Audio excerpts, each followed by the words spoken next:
Sat Nam, Sat Nam. Happy new moon in Scorpio.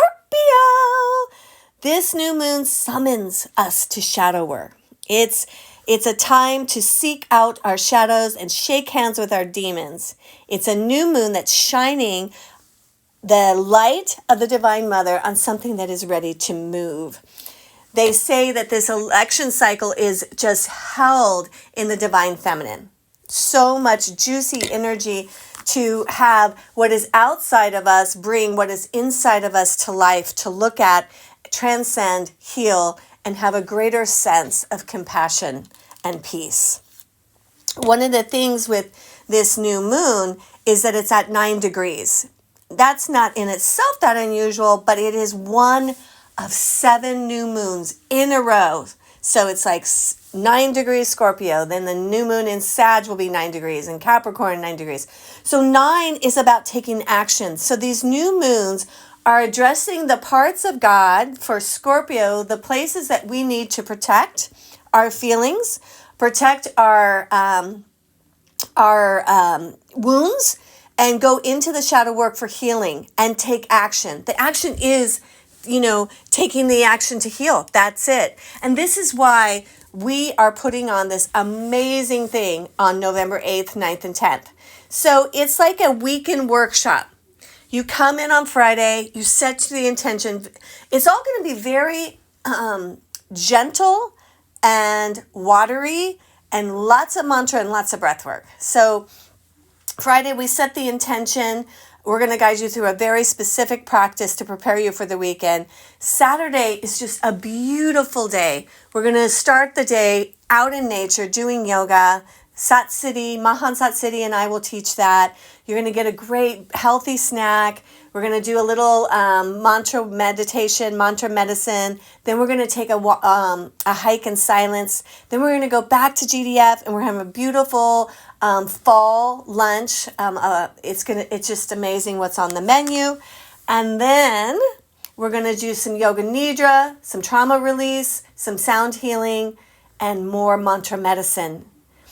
If you can only do Saturday, we have that option. So look on the web. Or my suggestion, as you know, Mama Bear says, do it all. But back to this new moon, right? Back to this new moon in Scorpio. This phase of the moon is associated always, right, with new beginnings and releasing aspects of the past that no longer serves us. This particular moon is harmonizing with Saturn, as Saturn is in Pisces, another water sign, allowing us to pace ourselves and to not be so impulsive about, oh, this needs to go and this needs to be better, right? It is such a magical moon, and it is aligning us up for a huge healing and a big truth. It's causing the energy of the water element to be quite prominent. So that's emotions, yeah?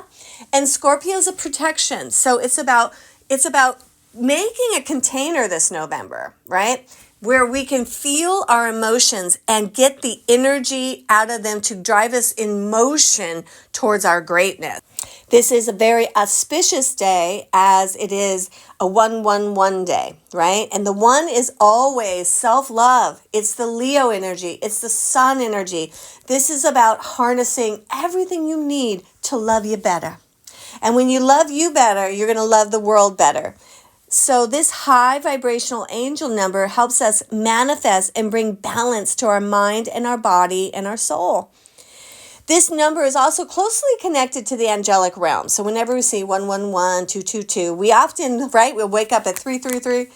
It reminds us that we're not alone, and in this vast and magical universe, something is watching. The awareness of that watcher is inside of you. And this new moon is about really celebrating that you are a magical, amazing soul. And this is the setup for Pluto going into Aquarius, where it's going to stay until, November 2047, I think.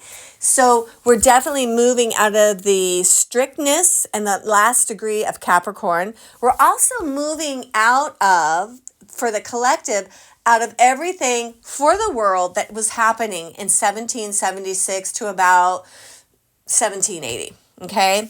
So this is a real energetic that is changing France and UK and us. We are very entwined together.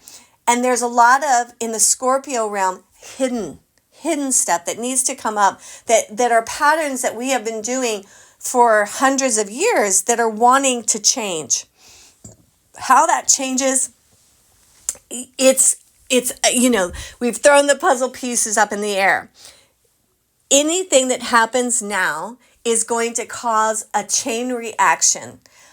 It doesn't matter what the catalyst of this event is, and that's a lot of it is going to be the election in America. Whatever happens, it causes this wave, like a domino effect on us. The biggest thing is humans really realizing how I feel, what I think creates my world. I am the one that has created this leadership. I am the one that has created this brokenness. And when we can really embrace that in an instant, we can also change it. A lot of it is because we're so tired. We're so tired. And Scorpio is really bringing to the surface that dark wound of being a slave. The slave is to money, yeah? We're on that, I got to do this to make some money. I got to do this. I'm too busy to know about what's going on in the world because I got to make some money. That little hamster wheel has been running for so long. And this in this Scorpio season is coming to the forefront and saying, what if money wasn't a thing? What if it was all about you? That's the big wound. Money plays a part in it, but we have some wounds under this. We have this wound of needing a savior and overly devoted to something outside of us to save us. That's why we think the government, we think this election will make such a huge difference. Yes or no, right? It may or may not. But the need or the belief in something bigger than ourselves to save ourselves is part of what we're healing. The other thing that we're healing is codependency. And this leans more into the Aries, Libra energy that we have been in that is moving now to Pisces, Virgo. And that is, am I codependent on the big scale? It started off on the big scale, like the government, the world, the stock market, things that are bigger than you, like you absolutely have no control over. Am I letting that influence whether I'm happy or not? And then it kind of microscopics down, right? So then it goes into you and relationships around you, your best friend, your lover, even relationship with money and things you eat, personal relationship, and then it comes down to the relationship with you. These are what is being protected and healed and bringing up to the surface. The past eclipses and even the upcoming cosmic weather in November may test us at times. It's important to know that even though this volatility is brewing in our skies, with tense alignments coming from Mars, Pluto, and Uranus, the planet of awakening and change is also adding itself to the mix later in the month, adding a little bit of insecurity, and the insecurity is kind of pointing you at where you need to heal.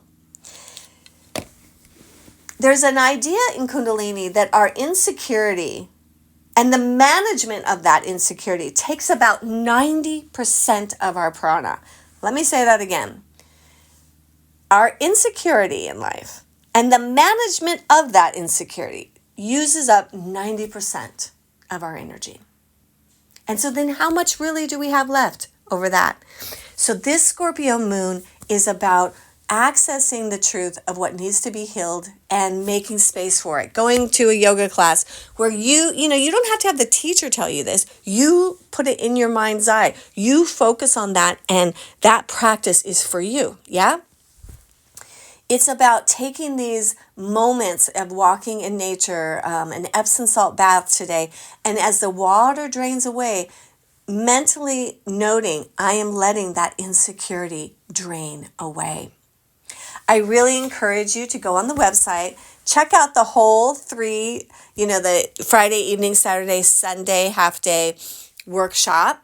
If that feels like too much, we also have a Saturday morning or a whole day Saturday. We need this, y'all. We need to be together. We need these healings, and I'm so happy to be a part of it with you.